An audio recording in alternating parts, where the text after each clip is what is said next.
My name is Mart Tiismann. I'm an engineer. I have an education also in business and finance. I've worked in pretty much every function there is in the company. And I've worked in America, in France, in Germany, in Sweden. I've worked at Scania. I've worked at Eaton Corporation, a big American company. I was head of the equipment business at ESAB. I was a CEO at Sidel. And now I work with Modular Management and also on the board of a couple of other companies.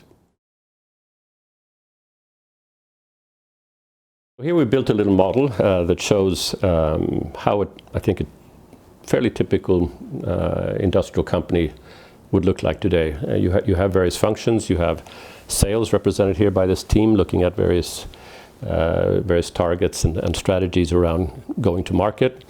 You have here an R&D department developing products, looking at roadmaps and so forth. And here we have the supply chain people worrying about quality, lead times, and so forth. And then you have a function here called product planning. And these different groups all have their own support systems. They have dedicated IT platforms. You have an ERP system supporting supply. You have CRM, CPQ type of systems in the sales area. You have PLM, CAD systems supporting the product development people. And they're all, doing a good job within their respective functions. These groups work in isolation, represented by these walls. And this is really true. There's not a lot of rich information flow between the functions. Typically, if you want to look at a matter that actually cuts across these, you extract information from the various systems, you summarize it in something like a PowerPoint presentation, and then you discuss it. You might draw some conclusions, and then you have to translate it back into something that's meaningful in the various functions. That's the reality of how a lot of companies work today.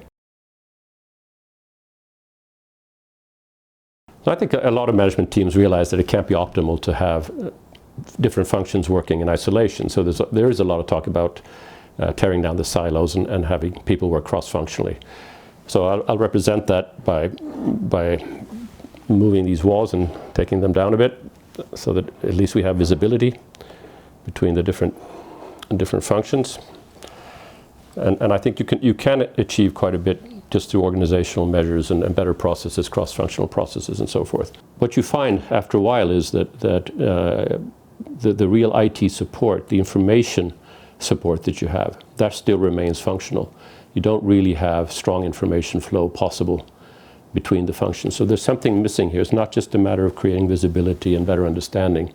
You actually have to find some kind of piping between these various functions. We've created an information model, symbolized here by this little block that we put in place. And this is what now allows us to have a rich information flow. It actually aggregates all these functions into something much more dynamic. The module itself becomes the basic information carrier. And the beauty of it is that the definition of a module is exactly the same, whether it's in sales or production or product development. Every company you go to today will say that they're modular, but if you ask them for an example of a module, you go to production, they'll say it's the sub-assembly is obviously a module.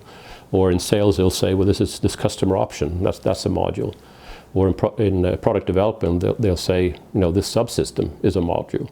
And those are all meaningful module definitions by function, but they won't serve as a common way of communicating. Our modules are much more granular than that, and they have exactly the same definition, regardless of which function you're working in. I think the value of PALMA is going to vary quite a bit from case to case, at least initially, because PALMA is a very practical tool. And we've used it for years in terms of supporting our projects when we create the first product architecture for a company. And actually, it's very difficult to do without that kind of support. We're finding more and more companies now, once the architecture is in place, they recognize that there are opportunities to reorganize, to put governance in place to make the architecture work, and that's where PALMA goes from being a project support tool to being a governance tool. So this opens up all kinds of possibilities, and I think management with some creativity and imagination can really find ways to turn this into not just an execution tool, but something that allows a rethink of how they run their businesses.